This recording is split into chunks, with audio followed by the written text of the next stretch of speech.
Yes, the company had sent me these bed shocks, and I'll show you what they are and what they look like. But this is our bed, and this is a super queen size bed.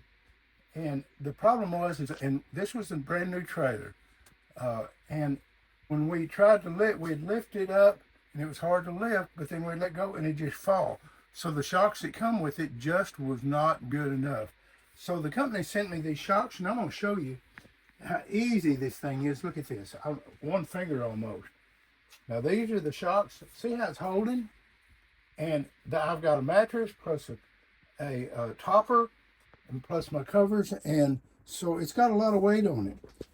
And these, I sent them all the information and everything on this, and these are the new shocks. They look very similar to what the other ones were, but oh my goodness, they're so much better. Now these mounts were already on on here, so I didn't have to do anything with the mounts. They do come with mounting hardware, and if you don't have any, you can do it like that. But this was already set, and all I had to do was take the other shocks off. It's got a little clip right here. You lift those up and take them off. And to put these on, all you got to do is just push them on. I mean, it's that deal. Just set them up here and click it till you hear it click, and that's it. You put them on the same way, and I have the same way on the other side.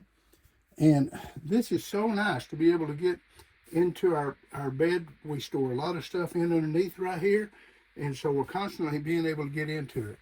And to shut it, you just put a little bit of force because it's got some pressure on it, not bad. Let go, and that's it. It sucks it down. That works so good. So we really appreciate the company sending us these, because it is making our life so much easier whenever we're having to get underneath here. Look into these, and if you need some shocks for your bed, I really suggest you getting these because they are amazing.